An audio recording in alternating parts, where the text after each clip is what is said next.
प्रिय छात्रों, कल 10वीं कक्षा का इंटरनेट क्रांति के बारे में जानकारी प्राप्त किया। इंटरनेट से होने वाला लाभ और इंटरनेट का हक के बारे में जानकारी प्राप्त किया है। इंटरनेट के हानि के बारे में और जानकारी प्राप्त करेंगे। यहाँ आज का युग को इंटरनेट युग कहते हैं।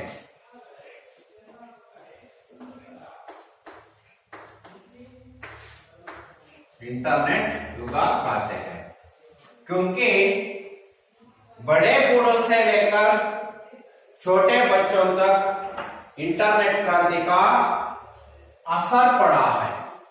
असर का मतलब प्रभाव पड़ा है।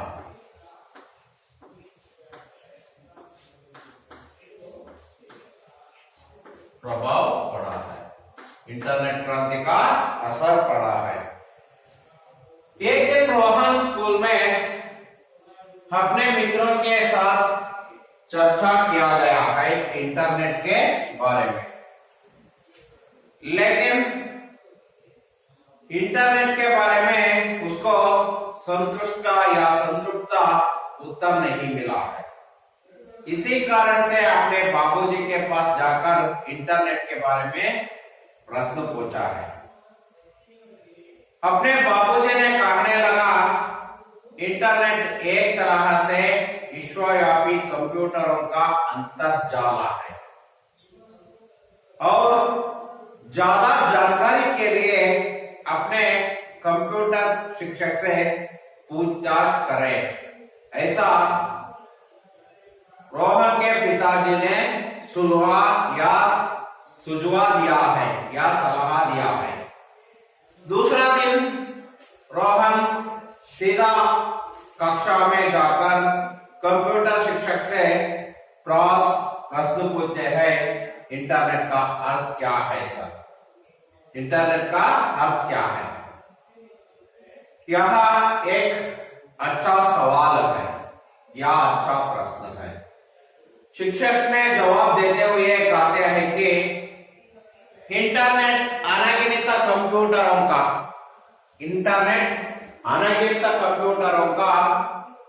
कई अंतरजालों का एक दूसरे से संबंध स्थापित करने का जाल है। इंटरनेट अनगिनत कंप्यूटरों के कई अंतरजालों का एक दूसरे संबंध स्थापित करने का जाल है, उसको कहते हैं इंटरनेट कहते हैं। इंटरनेट जितना जरूरी है, यहाँ मनुष्य के लिए खाना पाना जितना जरूरी है, उतना इंटरनेट भी आवश्यक बन गया है। उसके बाद इंटरनेट से होने वाला लाभ। पहले इंटरनेट का अर्थ।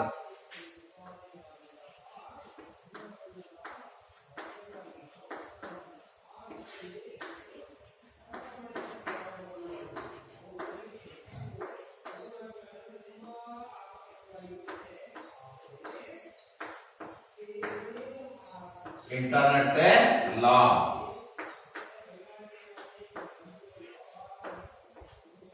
क्या क्या लाभ होते हैं,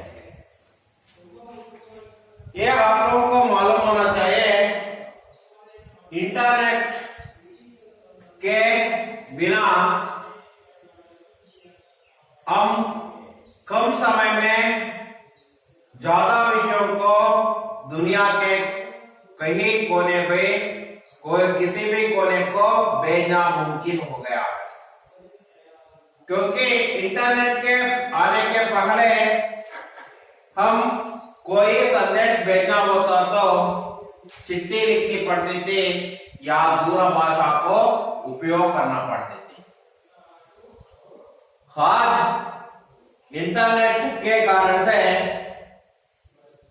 किसी भी स्थिर चित्र हो, वीडियो चित्र हो, दुनिया के किसी भी जगह को भेजना मुमकिन हो गया है। इससे समय और पैसा दोनों को बचा सकता है। समय और पैसा दोनों को बचा सकता है। पुस्तकालय का एक किताब को किताब में होने वाला विवरण को भी भेजा जा सकता है। इंटरनेट आधुनिक जीवन शैली का एक महत्वपूर्ण अंग बन गया है। शायद इसके बिना संचार व सूचना माध्यम भी ठप पड़ जाएगा। इंटरनेट के बिना संचार और सूचना क्षेत्र भी ठप पड़ जाएगा। इंटरनेट से और कौन सी मदद होती है? इंटरनेट द्वारा घर बैठे बैठे खरीदारी कर सकता है, कोई भी बिल भर सकते हैं और दुकान जाने लाइनों में घंटों खड़े रहने का जरूरत ना पड़ती है। और इंटरनेट बैंकिंग द्वारा दुनिया के किसी भी कोने को रकम भेजा जा सकता है। यह इंटरनेट का लाभ है। और उसके बाद वीडियो कॉन्फ्रेंस। वीडियो कॉन्फ्रेंस का मतलब क्या है? एक ही जगह हमें बैठकर दुनिया के किसी भी लोगों के साथ संवाद या चर्चा कर सकता है, या 8-10 दूरदर्शन के पर्दा पर चर्चा कर सकता है। इससे विचार विनिमय कर सकता है या वीडियो कॉन्फ्रेंस के द्वारा। और दूसरा उपयोग है बेरोजगारी का समस्या को मिटा सकता है। बेरोजगारी का मतलब निरुद्योग समस्या को मिटा सकता है। यहाँ बेरोजगारी समस्या को मिटाने के लिए या निवारण करने के लिए अनेक संस्थाएं आए हैं। उसमें आईटी का मतलब इंफॉर्मेशन टेक्नोलॉजी, ITS का मतलब information technology and board services. इन संस्थाओं को आने के कारण से अनेक लोगों को रोजगार मिला है। रोजगार का मतलब उद्योग मिला है।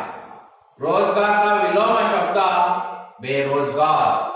ऐसे अनेक लोगों को रोजगार मिला है किसी का कारण ITS का संस्थाओं को आने के कारण से। उसके बाद एक प्रश्न पूछा है, सोशल नेटवर्किंग एक क्रांतिकारी खोज है कैसे? सोशल नेटवर्किंग एक क्रांतिकारी खोज है कैसे? सोशल नेटवर्किंग का मतलब यह एक क्रांतिकारी खोज है, क्योंकि कम समय में ज्यादा से ज्यादा लाभ होने के कारण से यह इंटरनेट के कारण से सोशल नेटवर्किंग एक क्रांतिकारी आविष्कार बन गया है। यह आविष्कार बन गया है। इसका सोशल नेटवर्किंग के कई साइट्स या भाग है। फेसबुक, ऑरकुट, ट्विटर, लिंक्डइन आदि भाग है। यहाँ सोशल नेटवर्किंग दुनिया का सभी लोगों को एक जगह में खड़ा कर दिया है, क्योंकि एक ही जगह में दुनिया को सभी लोगों को एक ही ओर इकट्ठा कर दिया है। इसी के कारण से सोशल नेटवर्किंग एक क्रांतिकारी खोज है। यहाँ इससे लोगों का रहना सहना, वेशभूषा और आदि खाना पाना का आदि का जानकारी मिलता है। एक प्रगतिशील राष्ट्र के लिए यह बहुत जरूरी है। और इसके साथ साथ प्रगतिशील राष्ट्र में ई प्रशासन या ई गवर्नेंस के द्वारा बदलाव लाने के लिए प्रयास किया है। ई गवर्नेंस का मतलब क्या है या ई प्रशासन का मतलब क्या है?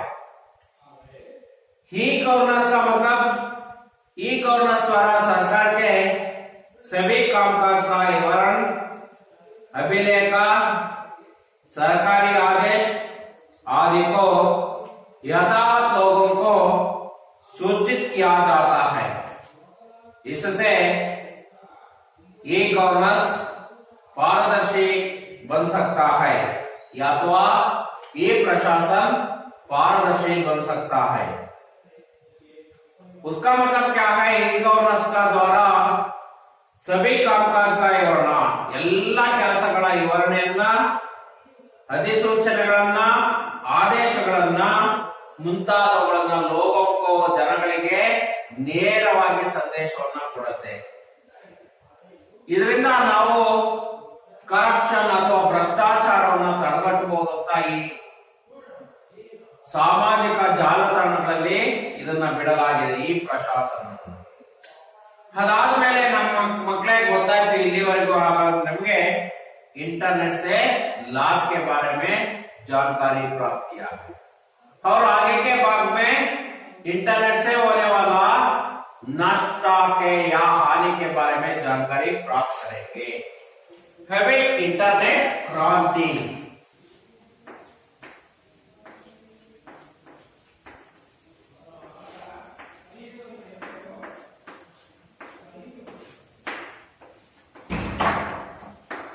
इंटरनेट क्रांति देखिए बच्चों, आदेश सर, तब तो इंटरनेट समाज के लिए बहुत बड़ा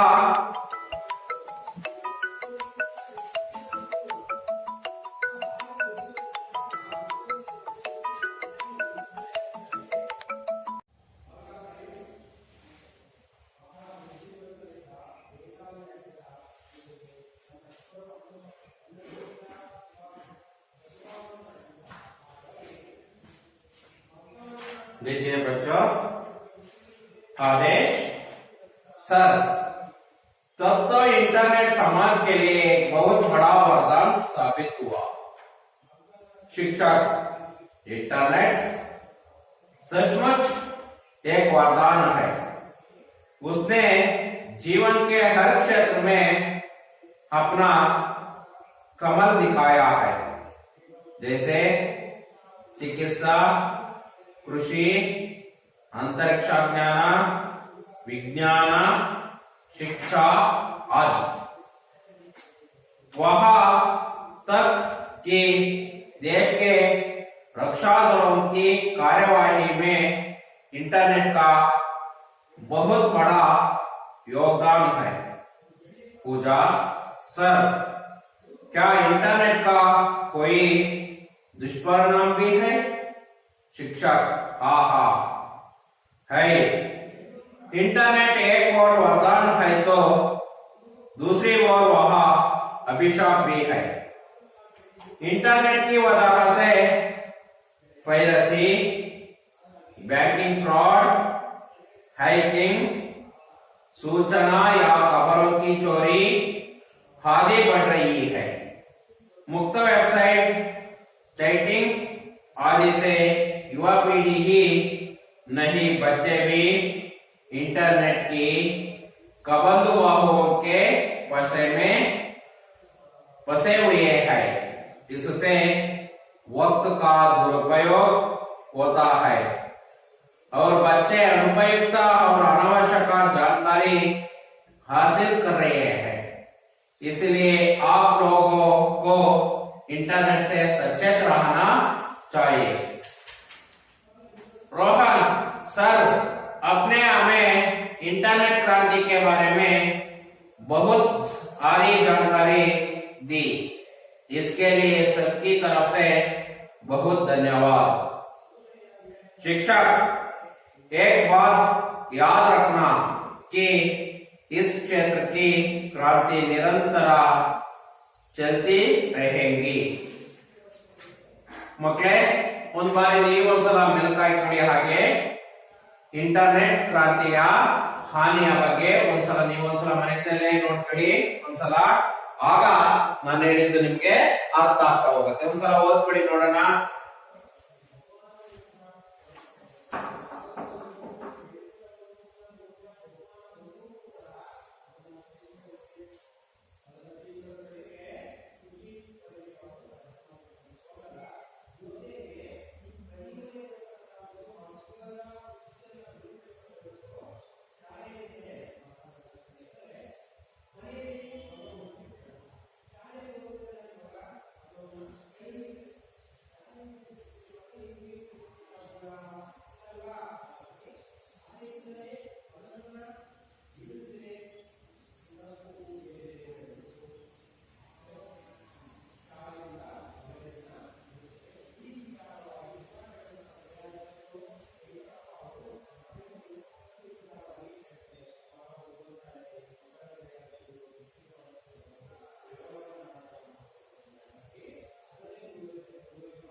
ಈಗ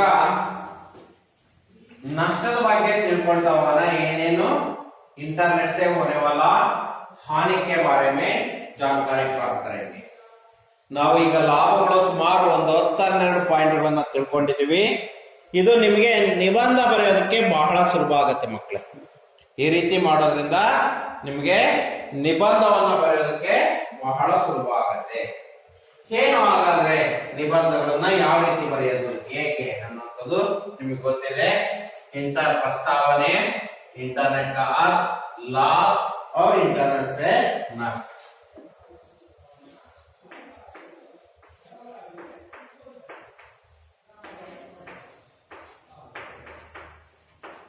हानि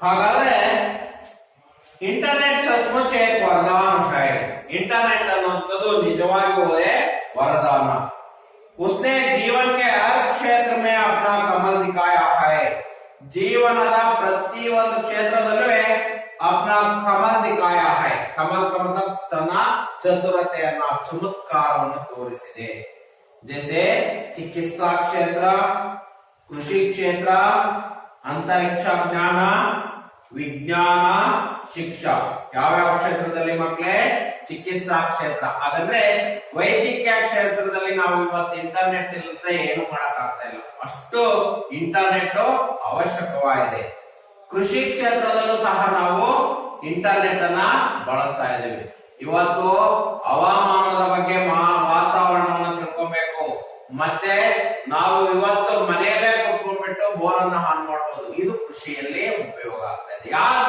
ಕಾರಣದಿಂದ ಇಂಟರ್ನೆಟ್ ಇಲ್ಲ ಅಂದ್ರೆ ನಾವು ಮಾಡಕ್ ಆಗ್ತಾ ಇರಲಿಲ್ಲ ಅಂತರಿಕ್ಷ ಜ್ಞಾನ ಸ್ಯಾಟಲೈಟ್ ಗಳಲ್ಲೂ ಸಹ ಇವತ್ತು ಇಂಟರ್ನೆಟ್ ಅನ್ನ ನಾವು ಬಳಸ್ತಾ ಇದ್ದೀವಿ ವಿಜ್ಞಾನ ಶಿಕ್ಷಾ ಇನ್ನು ಮುಂತಾದ ಕ್ಷೇತ್ರಗಳಲ್ಲಿ ಇಂಟರ್ನೆಟ್ ಅನ್ನು ಬಳಸ್ತಾ ಇದ್ದೀವಿ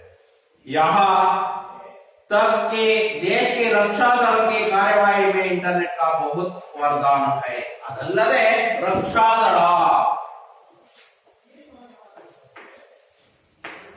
ರಕ್ಷಾ ದಳದಲ್ಲಿ ಇಂಟರ್ನೆಟ್ ಅನ್ನ ಹೆಚ್ಚಿನದಾಗಿ ನಾವು ಉಪಯೋಗವನ್ನ ಮಾಡ್ತಾ ಇದೀವಿ ರಕ್ಷಾ ದಳದ ಕೆಲಸದಲ್ಲಿ ರಕ್ಷಾ ದಳ ಅಂದ್ರೆ ನಮ್ಮ ಸೈನಿಕರು ರಕ್ಷಣೆಯನ್ನ ಮಾಡೋದಕ್ಕೆ ಆ ಬಾರ್ಡರ್ ಅಲ್ಲಿ ಕುತ್ಕೊಂಡು ಗಡಿಯಲ್ಲಿ ಕುತ್ಕೊಂಡು ಕಾಯೋದಕ್ಕೂ ಸಹ ಇವತ್ತು ಇಂಟರ್ನೆಟ್ ಅನ್ನು ಬಳಸ್ತೀವಿ ಅಲ್ಲಿ ನಾವು ತಿಳುವಳಿಕೆಯನ್ನ ಅಥವಾ ಯಾರು ಬರ್ತಾ ಇದ್ದಾರೆ ನಮ್ಮ ಗಡಿ ಒಳಗೆ ಯಾರು ಪ್ರವೇಶ ಮಾಡ್ತಾ ಇದ್ದಾರೆ ಅವರಿಗೆ ಸಂದೇಶಗಳನ್ನ ಕೊಡೋದಕ್ಕೆ ಪ್ರತಿಯೊಂದಕ್ಕೂ ಇಂಟರ್ನೆಟ್ ಅನ್ನ ಬಳಸ್ತಾ ಇದ್ದೀವಿ ಪೂಜಾ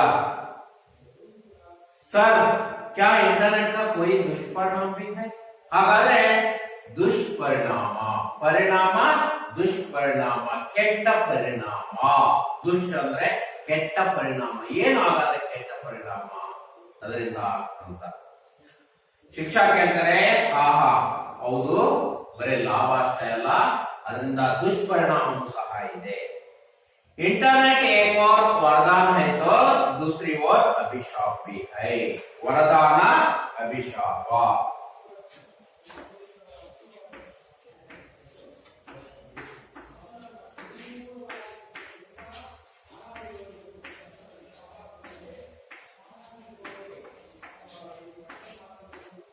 एक और वरदान है तो ಒಂದ್ ಕಡೆ ಲಾಭ ಆದ್ರೆ ಇನ್ನೊಂದ್ ಕಡೆ ಅಭಿಶಾಪನೂ ನಷ್ಟನೂ ಸಹ ಇದೆ वरदान एक और वरदान है तो दूसरी ओर अभिशाप भी है अष्टे अल्ला इंटरनेट की वजह से पायरेसी बैंकिंग फ्रॉड हैकिंग आदि बढ़ रही है इंटरनेट की वजह से ಇವು ನಷ್ಟಗಳು ಹಾಗಾದ್ರೆ ಮಕ್ಕಳೇ ನೋಡ್ತಾ ಹೋಗೋಣ ಇಂಟರ್ನೆಟ್ ಇಂದ ನಷ್ಟವನ್ನು ನೋಡ್ತಾ ಹೋಗೋಣ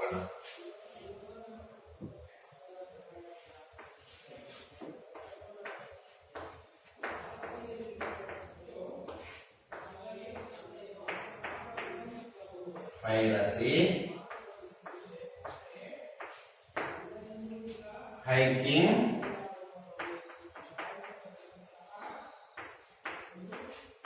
banking fraud,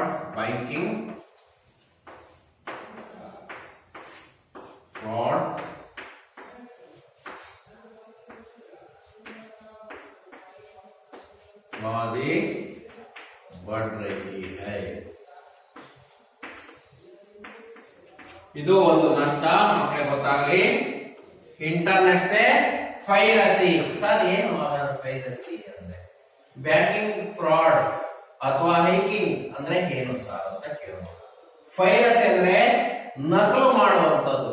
ಈಗ ಉದಾಹರಣೆಗಳನ್ನ ತೆಗೆದುಕೊಳ್ಳೋಣ. ಒಂದು ಫಿಲಂ ಅನ್ನು ತೆಗೆದಿರ್ತಾರೆ. ಆ ಫಿಲಂ ಚಿತ್ರಮಂದಿರದಲ್ಲಿ ರಿಲೀಸ್ ಆಗ್ತಿದ್ದಂಕಲೇ ಏನಾಗುತ್ತೆ ಅಂದ್ರೆ ಬೇರೆ ಕಡೆ ಆದ ಕಾಪಿಗಳು ಸಿಗ್ತಾ ಹೋಗ್ತವೆ. ಅದು ಅಸಲಿ ಅಲ್ಲ, ನಕಲಿ. ಗೊತ್ತಾಯ್ತಾ? ಡೂಪ್ಲಿಕೇಟ್ ಅಥವಾ ಜೆರಾಕ್ಸ್ ಅಂತಾರಲ್ಲ, ಆ ರೀತಿ. ಹಾಗೆ ಪೈರಸಿ ಆಗ್ತಾ ಇದೆ. ಹೈಕಿಂಗ್ ಅಂದ್ರೆ ಕದಿಯುವಂಥದ್ದು. ಗೊತ್ತಾಯ್ತಾ?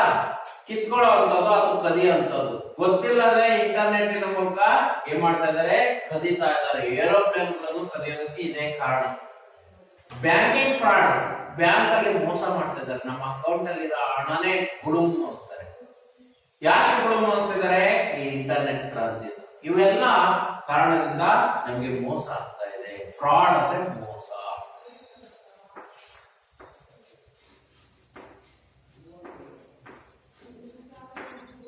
ಮೋಸ ಆಗ್ತಾ ಇದೆ. ಬ್ಯಾಂಕಿಂಗ್ ಫ್ರಾಡ್ ಮೋಸ ಆಗ್ತಾ ಇದೆ. ಇಂಟರ್ನೆಟ್ ನ ಕಾರಣದಿಂದ ಪೈರಸಿ, ಬ್ಯಾಂಕಿಂಗ್ और ಹೈಕಿಂಗ್, ಬ್ಯಾಂಕಿಂಗ್ ಫ್ರಾಡ್ ಆದಿ ಬಟ್ರೆ ಈಗ ಇನ್ನು ಮುಂತಾದವು ಹೆಚ್ಚುತ್ತಾ ಇದ್ದಾವೆ. ಎರಡನೇದಾಗಿ ಮುಕ್ತ ವೆಬ್ಸೈಟ್ ಚಾಟಿಂಗ್. ಮುಕ್ತವಾಗಿ ನಮ್ಗೆ ಏನ್ ಸಿಗ್ತಾ ಇದೆ? ವೆಬ್ಸೈಟ್ಗಳು ಯಾರೇನಾದ್ರೂ ನೋಡೋಕೆ ವೆಬ್ಸೈಟ್ಗಳು ಸಿಗ್ತಾ ಇದ್ದಾವೆ.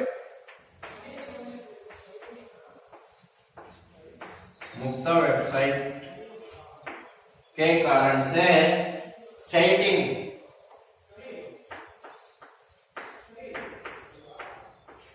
से युवा पीढ़ी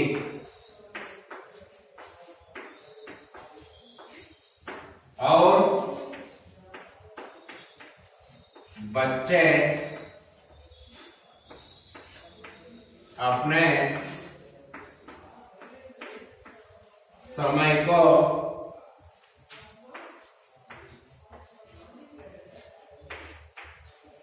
व्यय कर रहे हैं.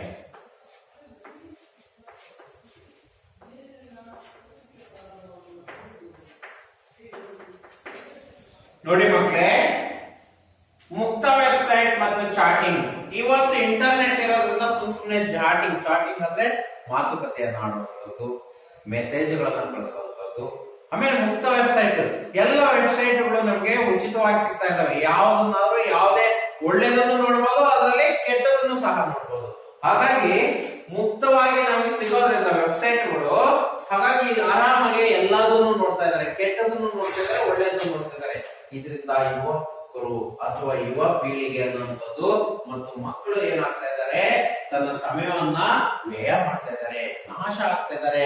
ಅವ್ರ ಮೇಲೆ ಬಹಳ ದುಷ್ಪರಿಣಾಮಗಳು ಬೀಳ್ತಾ ಇದ್ದಾರೆ. ಯಾರ ಮೇಲೆ? ಆ ಮಕ್ಕಳ ಮೇಲೆ ದುಷ್ಪರಿಣಾಮಗಳು ಬೀಳ್ತಾ ಇದ್ದಾವೆ.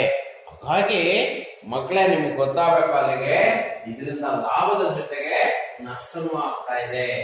ಅದಾದ್ಮೇಲೆ ಇನ್ನೇನು ಮೂರನೇದಾಗಿ समय वक्त का दुरुपयोग हो रहा है.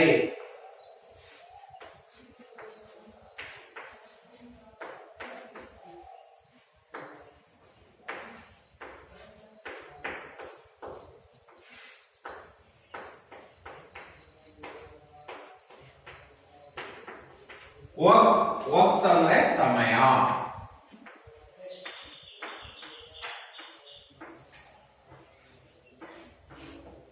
समय का दुरुपयोग हो रहा है.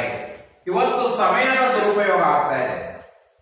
ಹಾಗಾದ್ರೆ ಯಾವಾಗಲೂ ಮೊಬೈಲ್ ಅನ್ನ ನೋಡ್ತಾ ಕೂತ್ಕೊಳ್ಳೋದು, ಯಾವಾಗಲೂ ಕಂಪ್ಯೂಟರ್ ಅನ್ನ ನೋಡ್ತಾ ಇರೋದು, ಟಿವಿಯನ್ನ ನೋಡ್ತಾ ಇರೋದು, ಇದರಿಂದ ಸಮಯವನ್ನ ಯುವಕರು ಹಾಳು ಮಾಡ್ತಾ ಇದ್ದಾರೆ. ತನ್ನ ಅಭಿವೃದ್ಧಿ, ತನ್ನ ಗುರಿಯ ಕಡೆ ಗಮನ ಹರಿಸ್ತಿಲ್ಲ. ಸುಮ್ಮನೆ ಅನಾವಶ್ಯಕವಾಗಿ ಸಮಯವನ್ನ ದುರುಪಯೋಗವನ್ನು ಮಾಡ್ತಾ ಇದ್ದಾರೆ. ಯಾವ ಕಾರಣದಿಂದ? ಇಂಟರ್ನೆಟ್ಗೆ ಕಾರಣ से. ನೋಡಿ, ಇಂಟರ್ನೆಟ್ की कबंध भाव ने पसे में फंस गया है. ಹಾಗಾದ್ರೆ ಕಬಂಧ ಭಾವ ಅಂದ್ರೆ ಮಕ್ಕಳಿಗೆ ಗೊತ್ತಾಗ್ಲಿ, ಎಲ್ಲ ತನ್ನ ಕೈ ಚಾಚಿ ಹೇಳ್ಕೊಳ್ಳುವಂಥದ್ದು. ಗೊತ್ತಾಯ್ತಾ? ರಾವಣ ಏನ್ ಮಾಡಿದ್ದಂದ್ರೆ ಒಂದು ಬಾರಿ ಸಿಟ್ಟು ಬಂದು ಎಲ್ಲರನ್ನ ಹೇಳ್ಕೊಂಡಿದ್ದಂತೆ. ಅದಕ್ಕೆ ಕಬಂಧ ಭಾವ ಅಂತ ಹೇಳ್ತಾರೆ. ಹಾಗೆ ಪಸೆ ಹುಯ್ಯ, ಇವತ್ತು ಇಂಟರ್ನೆಟ್ ಎಲ್ಲರನ್ನು ತನ್ನ ಕಡೆ ಹೇಳ್ಕೊಂಡಿದೆ. ಯಾರನ್ನು ಬಿಟ್ಟಿಲ್ಲ. ತನ್ನ ಎಲ್ಲರನ್ನು, ಯುವಕರು ಇರ್ಬೋದು, ಬಚ್ಚೆ ಇರ್ಬೋದು, ಅವ್ರು ವೃದ್ಧಾವಸ್ಥಾ ಮೇ ಹೋನೆ ವಾಲಾ ಲೋಗೋಂ ಕೋ ಭಿ, ಅವ್ರನ್ನು ಎಲ್ಲರನ್ನು ತನ್ನ ಕಡೆ ಎಳ್ಕೊಂಡ್ಬಿಟ್ಟಿದೆ. ಹಾಗಾಗಿ ಎಲ್ಲರನ್ನೂ ಏನ್ ಮಾಡಿದೆ, ಒಂದ್ ಕಡೆ ಲಾಭ ಆದ್ರೆ ಒಂದ್ ಕಡೆ ನಷ್ಟವನ್ನು ಮಾಡ್ತಾ ಇದೆ. ಅವ್ರ ಬಚ್ಚೆ ಅನುಪಯುಕ್ತ ಅನವಶ್ಯಕ ಜಾಣಕಾರಿ ಹಾಸಿಲ್ ಕರೆ ಹೈ, ಮಕ್ಳು ಏನ್ ಮಾಡ್ತಿದ್ದಾರೆ, ಅನುಪಯುಕ್ತ ಅವರ ಅನವಶ್ಯಕ, ಅನವಶ್ಯಕವಾಗಿರುವಂತಹ ತಿಳುವಳಿಕೆಯನ್ನು ಕೊಡ್ತಾ ಇದ್ದಾರೆ. ಅನುಪಯುಕ್ತ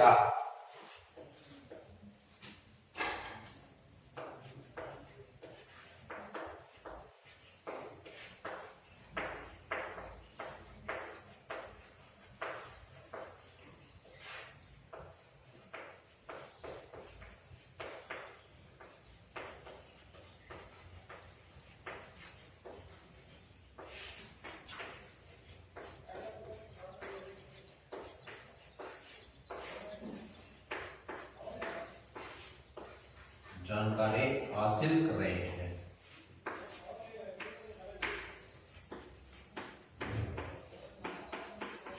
ಹಾಗಾದ್ರೆ ಮಕ್ಕಳು ಅನುಪಯುಕ್ತ ಆದ್ರೆ ಅವ್ರಿಗೆ ಉಪಯುಕ್ತ ಅಲ್ಲದು, ಉಪಯುಕ್ತದ ಅಪೋಸಿಟ್ ವರ್ಡ್.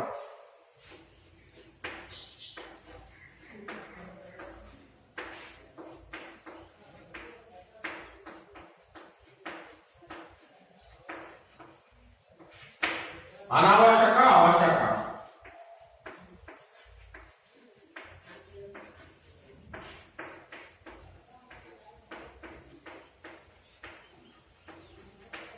ಇವು ವಿಲೋಮ ಶಬ್ದ ಮಕ್ಕಳೇ, ಗೊತ್ತಾಗಲಿ. ಉಪಯುಕ್ತ, ಅನುಪಯುಕ್ತ, ಅವಶ್ಯಕ, ಅವ್ರ ಅನಾವಶ್ಯಕ. ಬಚ್ಚೆ ಅನುಪಯುಕ್ತ, ಮಕ್ಕಳಿಗೆ ಉಪಯೋಗ ಇಲ್ಲದ ತಿಳ್ಕೊಳ್ತಾ ಇದ್ದಾರೆ. ಅವ್ರ ಅನಾವಶ್ಯಕ, ಅವಶ್ಯಕತೆ ಇಲ್ಲದ ಜಾಣಕಾರಿ ಅಂದ್ರೆ ತಿಳುವಳಿಕೆನ ಹಾಸಿಲ್ ಅಂದ್ರೆ ಸುಲಭವಾಗಿ ಪಡ್ಕೊಳ್ತಾ ಇದ್ದಾರೆ. ಸುಲಭ, ಸರಳ, ಸುಲಭ ಅಥವಾ ಸರಳವಾಗಿ ಪಡ್ಕೊಳ್ತಾ ಇದ್ದಾರೆ, ಜಾಣಕಾರಿಯನ್ನ ತಿಳ್ಕೊಳ್ತಾ ಇದ್ದಾರೆ. इसलिए आप लोगों को इंटरनेट से सचेत रहना चाहिए. ಹಾಗಾಗಿ ನಾವೆಲ್ಲ ಇಂಟರ್ನೆಟ್ ಇಂದ ಎಚ್ಚೆತ್ತುಕೊಳ್ಬೇಕು, ಗೊತ್ತಾಯ್ತಾ? ಹಾಗಾಗಿ ಅದರ ಬಗ್ಗೆ ನಾವು ತಿಳ್ಕೊಳ್ಬೇಕು, ಏನು ಲಾಭ, ಯಾವ್ದು ಲಾಭ, ಯಾವ್ದು ನಷ್ಟ ಅನ್ನೋದು. ಆಗ ಕೊನೆಗಾಗಿ ರೋಹನ್ ಹೇಳ್ತಾನೆ, ಸರ್ अपने हमें इंटरनेट क्रांति के बारे में बहुत सारी जानकारी दी. ನಮಗೆ ಇಂಟರ್ನೆಟ್ ಬಗ್ಗೆ ಬಹಳಷ್ಟು ತಿಳುವಳಿಕೆ ಕೊಟ್ರೆ, इसके लिए सबकी तरफ से बहुत धन्यवाद. ಹಾಗಾಗಿ ನಿಮಗೆ ನಮ್ಮೆಲ್ಲರ ಪರವಾಗಿ ಧನ್ಯವಾದಗಳು. एक बात याद रखना है, ಒಂದು ಮಾತನ್ನ ನೆನಪಿಟ್ಕೊಬೇಕು, कि इस क्षेत्र की क्रांति निरंतर चलती रहेगा. ಈ ಕ್ಷೇತ್ರದ ಕ್ರಾಂತಿ ಅನ್ನುವಂಥದ್ದು ನಿರಂತರವಾಗಿ ನಡೀತಾ ಇರುತ್ತೆ ಅಂತ ಶಿಕ್ಷಕರು ಮಕ್ಕಳಿಗೆ ಹೇಳ್ತಾರೆ. ಹಾಗಾದ್ರೆ ಪಾಠ ಆಶಯ ನೋಡೋಣ ಮಕ್ಕಳೇ. वैज्ञानिक आविष्कारों ने मानव जीवन को सुविधाजनक बनाया है. ವೈಜ್ಞಾನಿಕ ಆವಿಷ್ಕಾರಗಳಿಂದ ಮಾನವ ಜೀವನವನ್ನ ಸುವಿಧಾಜನಕ, ಒಳ್ಳೆ ರೀತಿಯಲ್ಲಾಗಿ ಮಾಡಿಕೊಂಡಿದ್ದಾರೆ. इंटरनेट से मानव की जीवन शैली और उसकी सोच में क्रांतिकारी परिवर्तन हुआ है.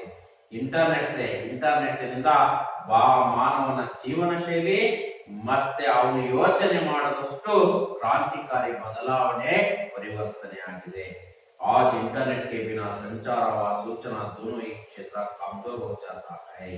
ಇವತ್ತೆಲ್ಲ ಇಂಟರ್ನೆಟ್ ಇಲ್ಲ ಅಂದ್ರೆ ಸಂಚಾರ ಮತ್ತು ಸೂಚನಾ ಈ ಎರಡು ಕ್ಷೇತ್ರಗಳು ಸಹ ಕಮಜೋರ್, ಬಲಹೀನ ಆಗತ್ತೆ. ಕಮಜೋರ್ का मतलब ಬಲಹೀನ ಆಗತ್ತೆ, ಶಕ್ತಿ ಇಲ್ಲದ ಅಂದ್ರೆ ನಿಂತೋಗ್ಬಿಡತ್ತೆ. इंटरनेट ने पूरी दुनिया को एक जगह ला खड़ा कर दिया है. ಇಂಟರ್ನೆಟ್ ನಿಂದ ಇಡೀ ಜಗತ್ತನ್ನೇ ಒಂದು ರೀತಿಯಲ್ಲಿ ಮಾಡಿದೆ, ಒಂದು ಜಾಗದಲ್ಲಿ ತಂದು ನಿಲ್ಲಿಸಿದೆ. जीवन के हर क्षेत्र में इंटरनेट का बहुत बड़ा योगदान है. इंटरनेट के जीवन के हर क्षेत्र, ಪ್ರತಿ ಒಂದು ಕ್ಷೇತ್ರದಲ್ಲೂ ಇಂಟರ್ನೆಟ್ ಬಹಳ ಯೋಗದಾನ, ವರದಾನ ಇದೆ. ಇಂಟರ್ನೆಟ್ ವರದಾನ ಆಯ್ತು, दूसरी ओर अभिशाप भी है. ಇಂಟರ್ನೆಟ್ ನಿಂದ ಒಂದು ಕಡೆ ವರದಾನವಾದ್ರೆ ಇನ್ನೊಂದು ಕಡೆ ಅಭಿಶಾಪನೂ ಸಹ ಇದೆ. ಹಾಗಾದ್ರೆ ಮಕ್ಕಳೇ, ಪಾಠ ಇಲ್ಲಿಗೆ ಮುಗಿತು. ಹಾಗಾದ್ರೆ ಇದರ एक प्रश्न की ओर, एक वाक्य का उत्तर की ओर ध्यान देना. इंटरनेट का अर्थ क्या है? इंटरनेट ना अर्थ है इंटरनेट एक तरह से विश्वव्यापी कंप्यूटरों का अंतर्जाल। इंटरनेट बैंकिंग द्वारा क्या भेजा जा सकता है? इंटरनेट बैंकिंग ಮೂಲಕ ನಾವು ಏನನ್ನ ಕಳಿಸಿಕೊಡಬಹುದು? ರಕಂ भेजा जा सकता है। ರಕಂ ಅಂದ್ರೆ ಹಣವನ್ನ ಕಳಿಸಿಕೊಡಬಹುದು। नेक्स्ट, प्रगतिशील राष्ट्र किसके द्वारा बदलाव लाने की कोशिश कर रहे हैं? ಪ್ರಗತಿಶೀಲ ರಾಷ್ಟ್ರದಲ್ಲಿ ಯಾವ ಮೂಲಕ ಬದಲಾವಣೆಯನ್ನು ತರೋದಕ್ಕೆ ಪ್ರಯತ್ನವನ್ನ ಮಾಡ್ತಾ ಇದೆ? ಈ ಪ್ರಶಾಸನ, ಈ ಗವರ್ನೆನ್ಸ್ನ ಮೂಲಕ ಬದಲಾವಣೆಯನ್ನ ತರೋದಕ್ಕೆ ಪ್ರಯತ್ನ ಮಾಡ್ತಾ ಇದೆ। समाज के किन क्षेत्रों में इंटरनेट का योगदान है? ಸಮಾಜದ ಯಾವ ಕ್ಷೇತ್ರದಲ್ಲಿ ಇಂಟರ್ನೆಟ್ ನ योगदान ಇದೆ? इंटरनेट किन क्षेत्रों में? चिकित्सा क्षेत्र, कृषि क्षेत्र, विज्ञान, शिक्षा आदि क्षेत्रों में योगदान। विशेषವಾಗಿ रक्षा दल क्षेत्रों में भी बहुत योगदान है। इंटरनेट क्रांति का असर किस पर पड़ा है? इंटरनेट क्रांतिಯ प्रभाव यार ಮೇಲೆ ಬಿದ್ದಿದೆ? यार ಮೇಲೆ ಬಿದ್ದಿದೆ ಮಕ್ಕಳೇ? बड़े बूढ़ों से लेकर छोटे बच्चों तक इंटरनेट क्रांति का असर पड़ा है। ITAS का विस्तृत रूप क्या है? ITAS ना विस्तृत रूप ಹಾಗಾದ್ರೆ ಅದರ ಪೂರ್ಣ ಜ್ವರ ಏನು ಅಂತ? ITAS ಅಂದ್ರೆ ಇನ್ಫಾರ್ಮೇಶನ್ಸ್ ಅಂತ। ಯಾದ್ರೆ ಐಟಿ ವಿಸ್ತೃತ ರೂಪ क्या है? ಇನ್ಫಾರ್ಮೇಶನ್ ಟೆಕ್ನಾಲಜಿ ಅಂತ ಗೊತ್ತಾಯ್ತಾ? Information technology. ITS ಅಂದ್ರೆ information technology N board services ಅಂತ ಮಕ್ಕಳೇ ಗೊತ್ತಾಗಿದೆ। ಈಗ दो तीन वाक्य के और ध्यान देना चाहिए। ಹಾಗಾದ್ರೆ ಏನು? इंटरनेट का मतलब क्या है? इंटरनेट ना अर्थ ಏನು? इंटरनेट अनगिनत कंप्यूटरों का कई अंतरजाल का एक दूसरे संबंध स्थापित करने का जाल है, उसको कहते हैं इंटरनेट। व्यापार और बैंकिंग से में इंटरनेट से क्या मदद मिलती है? ಏನೇನ್ ಲಾಭ ಸಿಗುತ್ತೆ? इंटरनेट बैंकिंग द्वारा रकम भेजा जा सकता है और घर में बैठे बैठे खरीदारी कर सकता है। ई गवर्नेंस क्या है? ई गवर्नेंस के द्वारा सरकार के सभी कामकाज का विवरण, अभिलेख, आदेशों को यथावत लोगों को सूचित किया जाता है। नेक्स्ट, 4-6 वाक्यों में उत्तर लिखिए। संचार और सूचना क्षेत्र में इंटरनेट का क्या महत्व है? संचार और सूचना क्षेत्र, क्योंकि संचार सूचना क्षेत्र में इंटरनेट के बिना इन दोनों क्षेत्र ठप पड़ जाएगा, क्योंकि वीडियो चित्रों, स्थिर चित्रों दुनिया के किसी भी जगह को भेजना मुमकिन हो गया इंटरनेट के कारण से ही। और पुस्तकालय का पूरा विवरण में भी भेजा जा सकता है। वीडियो कॉन्फ्रेंस के बारे में लिखिए। वीडियो कॉन्फ्रेंस अंदर एक ही जगह में बैठकर दुनिया के किसी भी कोने में लोगों के साथ विचार विनिमय कर सकता है और दूरदर्शन के पर्दे पर चर्चा कर सकता है, उसको वीडियो कॉन्फ्रेंस कहते हैं। सोशल नेटवर्किंग एक क्रांतिकारी खोज है। कैसे? सोशल नेटवर्किंग ಅನ್ನೋದು ಒಂದು ಕ್ರಾಂತಿಕಾರಿ ಆವಿಷ್ಕಾರವಾಗಿದೆ। ಹೇಗೆ ಅಂದ್ರೆ सोशल नेटवर्क के कारण से ही दुनिया के या सभी लोगों को भी एक ही जगह हमें खड़ा कर दिया है। सोशल नेटवर्क के कई साइट्स है, फेसबुक, ऑर्कुट, ट्विटर आदि है। इनके कारण से लोगों का रहना सहना, वेशभूषा, खाना पीना के बारे में जानकारी मिलती है। इंटरनेट से कौन सी हानियां होती है? ಹಾಗಾದ್ರೆ ಯಾವ್ಯಾವ ನಷ್ಟಗಳು ಆಗ್ತವೆ ಅನ್ನೋದು ನಮಗೆ ಗೊತ್ತಾಗುತ್ತೆ। ಮಕ್ಕಳೇ ನೋಡೋಣ ನಷ್ಟಗಳು ಏನೇನಾಗ್ತವೆ ಅಂತ. इंटरनेट के हानियां, पहला बिंदु है इंटरनेट से पायरेसी, बैंकिंग फ्रॉड, हैकिंग आदि बढ़ रही है। मुफ्त वेबसाइट चैटिंग से युवा पीढ़ी और बच्चे अपने समय को व्यय कर रहे हैं, वक्त का दुरुपयोग हो रहा है। बच्चे अनुपयुक्त और अनावश्यक जानकारी हासिल कर रहे हैं। यह सभी हानियां हैं, इंटरनेट से होने वाला हानियां। एक वाक्य का प्रश्न खत्म हो गया, 2 वाक्य और 4-6 वाक्य का उत्तर भी हम लोगों को मिल गया है। उसके बाद अनुरूपता, कंप्यूटर सगणिक यंत्र आದ್ರೆ ಇಂಟರ್ನೆಟ್ಟಿನ ಅಂತರ್ಜಾಲ, ಐಟಿ ಅಂದ್ರೆ ಇನ್ಫಾರ್ಮೇಶನ್ ಟೆಕ್ನಾಲಜಿ ಆದ್ರೆ ಐಟಿಇಎಸ್ ಅಂದ್ರೆ ಇನ್ಫಾರ್ಮೇಶನ್ ಟೆಕ್ನಾಲಜಿ ಎಂಬೋರ್ಡ್ ಸರ್ವಿಸಸ್, ಫೇಸ್ಬುಕ್ ವರದಾನ ಆದ್ರೆ ಹೈಕಿಂಗ್ ಏನೋ ಅಭಿಶಾಪ. ವಿಡಿಯೋ ಕಾನ್ಫರೆನ್ಸ್ ಅನ್ನ ಮೂಲಕ ವಿಚಾರ ವಿನಿಮಯ ಮಾಡ್ರೆ ಈ ಪ್ರಶಾಸನ ಮೂಲಕ ಪಾರದರ್ಶಿ बन सकता है। ಈಗ जोड़कर लिखिए ನೋಡೋಣ ಮಕ್ಕಳೇ। इंटरनेट ने पूरे विश्व को एक छोटे गांव का रूप दे दिया। इंटरनेट द्वारा कोई भी बिल भर सकता है।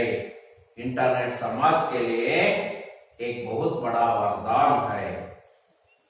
इंटरनेट की वजह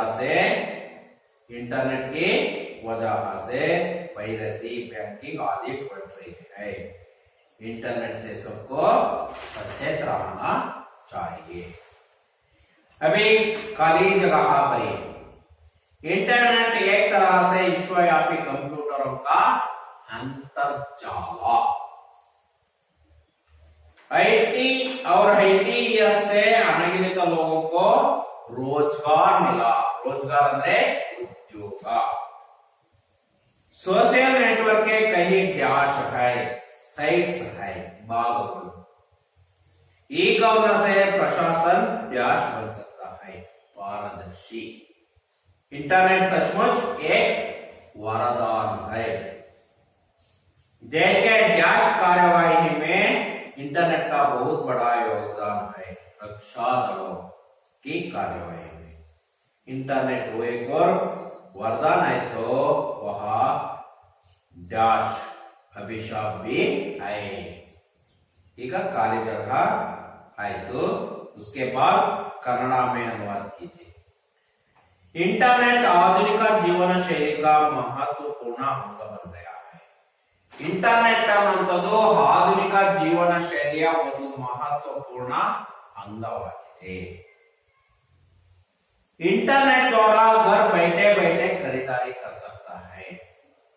ಇಂಟರ್ನೆಟ್ ಮೂಲಕ ಮನೆಯಲ್ಲೇ ಕುಳಿತುಕೊಂಡು ನಾವು ಖರೀದಿಯನ್ನು ಕೊಂಡುಕೊಳ್ಳಬಹುದು।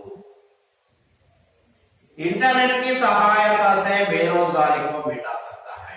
ಇಂಟರ್ನೆಟ್ಟಿನ ಸಹಾಯದಿಂದ ನಾವು ನಿರುದ್ಯೋಗ ಸಮಸ್ಯೆಯನ್ನು ಅಳಿಸಿ ಹಾಕಬಹುದು। ಬಡ್ನ ವಿಲೋಮ ಶಬ್ದ ಈಗ ಅದಾದ ಮೇಲೆ ಮಕ್ಕಳೇ ವಿಲೋಮ ಶಬ್ದ ಅಂದ್ರೆ ವಿರುದ್ಧಾರ್ಥಕ ಶಬ್ದಗಳನ್ನ ನೋಡ್ಕೋಣ। ಬಡ್ನ ಘಟನ, ಸ್ಥಿರ अस्थिर, मुमकिन नामुमकिन, वरदान अभिशाप, दुरुपयोग सदुपयोग, अनुपयुक्त उपयुक्त। ओके मಕ್ಕಳೇ, ಇದಾದ ಮೇಲೆ ನೋಡೋಣ ಏನಿದೆ। ಅನ್ಯವಚನ के रूप बदल कीजिए। ಅನ್ಯವಚನದ ರೂಪದಲ್ಲಿ ಬದಲಾವಣೆಯನ್ನು ಮಾಡಿ। ಒಂದು ಉದಾಹರಣೆ ಕೊಟ್ಟಿದ್ದಾರೆ ಮಕ್ಕಳೇ, ಪೈಸಾ ಇದೆ, पैसे ಅಂತ ಕೊಟ್ಟಿದ್ದಾರೆ। ಹಾಗಾದ್ರೆ ಪರ್ದಾ ಇದ್ದೇನಾಗುತ್ತೆ ಮಕ್ಕಳೇ? ಪರ್ದೆ। ಕಮರ ಕಮರೆ, ದಾಯರ ದಾಯರೆ। ಹಾಗೆ ಇನ್ನೊಂದು ಉದಾಹರಣೆಯನ್ನು ಕೊಟ್ಟಿದ್ದಾರೆ ಮಕ್ಕಳೇ, ಕಬರ್ ಇದೆ, ಕಬರೆ ಅಂತ ಇದೆ। ಅಲ್ಲಿ ರೇಖೆ ऊपर चरण बिंदु है। किताब किताबे, जगह जगह है, कोशिश कोशिशें। ಹೀಗೆ ಪರಿವರ್ತನೆಯನ್ನ ಮಾಡೋದು. ಇದಾದ ಮೇಲೆ ಇನ್ನೊಂದು ಉದಾಹರಣೆಯನ್ನು ಕೊಟ್ಟಿದ್ದಾರೆ.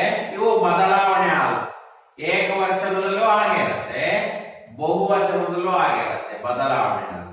ಯುಗ ಯುಗ, ದೋಸ್ತ್ ದೋಸ್ತ್, ಕಂಪ್ಯೂಟರ್ ಕಂಪ್ಯೂಟರ್, रिश्तेदार रिश्तेदार. ಹೀಗೆ ಬದಲಾವಣೆ ಆಗದೇ ಇರುವಂತಹ. ನೆಕ್ಸ್ಟ್ ಜಿಂದಗಿ ಜಿಂದಗಿಯ. ಈಗ ನೋಡಿ ಯಾಕೆ ಒಬ್ಬ ಚಂದ್ರಬಿಂದು. ಜಾನ್ಕಾರಿ ಜಾನ್ಕಾರಿಯ, ಚಿಟ್ಟಿ ಚಿಟ್ಟಿಯ, ಜೀವನ್ ಶೈಲಿ ಜೀವನ್ ಶೈಲಿಯ. ಹೀಗೆ ಬದಲಾವಣೆಯನ್ನ ಮಾಡೋದು. ಇದಾದ್ಮೇಲೆ ಕೆಳಗೆ ಮಕ್ಕಳಿಗೆ ಕೊಟ್ಟಿದ್ದಾರೆ ಚಿಹ್ನೆಗಳನ್ನ ಗುರುತು ಮಾಡುವಂಥದ್ದು. ಯಾವ್ಯಾವು ಏನೇನು ಅಂತ. ಆಜ್ ಯುಗ ಇಂಟರ್ನೆಟ್ ಯುಗ ಹೈ. ಇದು ಎಂತ ಚಿಹ್ನೆ ಅಂತ ಕೊನೆಯಲ್ಲಿ ಬಳಸುವ ಚಿಹ್ನೆ ಯಾವುದು? ಪೂರ್ಣ ವಿರಾಮ. ಪೂರ್ಣ ವಿರಾಮ. ಎರಡನೇದಾಗಿ ಕೊಟ್ಟಿದ್ದಾರೆ ಇಂಟರ್ನೆಟ್ ಕಾ ಮತ್ಲಬ್ ಕ್ಯಾ ಹೈ ಅಂತ ಇದು ಕೊಟ್ಟಿದ್ದಾರೆ. ಈ ಚಿಹ್ನೆಯನ್ನು ಕೊಟ್ಟಿದ್ದಾರೆ ಮಕ್ಕಳೇ. ಈ ಚಿಹ್ನೆ ಯಾವುದು? ಪ್ರಶ್ನಾರ್ಥಕ ಚಿಹ್ನೆ. ಪ್ರಶ್ನಾರ್ಥಕ ಚಿಹ್ನೆ. ಮೂರನೇದಾಗಿ ಕೊಟ್ಟಿದ್ದಾರೆ ಬಡಾ ಅಚ್ಚಾ ಸವಾಲ್ ಹೈ. ಇದು ಯಾವ ಚಿಹ್ನೆ?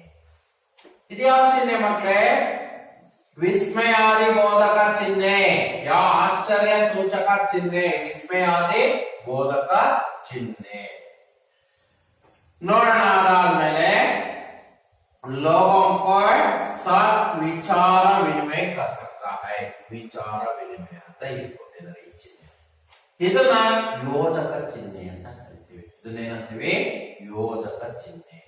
ಹಾ ಹೀಗೆ ಕೊಟ್ಟಿದ್ದಾರೆ. ಗೊತ್ತಾಯ್ತಾ? ಇದು ಯಾವ ಚಿಹ್ನೆ ಗೊತ್ತಾಯ್ತಾ? ಅಲ್ಪ ವಿರಾಮ ಚಿಹ್ನೆ. ಈ ರೀತಿಯಾಗಿ ನಾವು ಚಿಹ್ನೆಗಳನ್ನ ಸಹ ಗುರುತು ಮಾಡೋದು ಕಲಿಬಹುದು. ಗೊತ್ತಾಯ್ತಾ? ನಮಗೆ ಬಹಳ ಸುಲಭ ಇರ್ತವೆ. ಅಲ್ಪ ವಿರಾಮ, ಅರ್ಧ ವಿರಾಮ, ಪೂರ್ಣ ವಿರಾಮ, ಪ್ರಶ್ನಾರ್ಥಕ ಚಿಹ್ನೆ, ಮತ್ತೆ ವಿಸ್ಮಯಾದಿ ಬೋಧಕ ಚಿಹ್ನೆ, ಯೋಜಕ ಚಿಹ್ನೆ. ಅದಾದ್ಮೇಲೆ ಇನ್ನೊಂದು ಬರುತ್ತೆ ಕೋಷ್ಟಕ ಚಿಹ್ನೆ ಅಂತ. ಗೊತ್ತಾಯ್ತಾ? ಬ್ರಾಕೆಟ್ ಅಂತೀವಲ್ಲ, ಅದು ಕೋಷ್ಟಕ ಚಿಹ್ನೆ ಅಂತಲೂ ಸಹ ನಮಗೆ ಗೊತ್ತಾಗತ್ತೆ ಮಕ್ಕಳೇ. ಹಾಗಾಗಿ ಇಷ್ಟು ಇದರ ಬಗ್ಗೆ ನಾವು ತಿಳ್ಕೊಂಡು. ಗೊತ್ತಾಯ್ತಲ್ಲ? ಹಾಗಾದ್ರೆ ಮಕ್ಕಳೇ, ನಿಮಗೆ ನಾಳೆ ಇದರ ಘಟಕ ಪರೀಕ್ಷೆ ಮಾಡ್ತೀವಿ.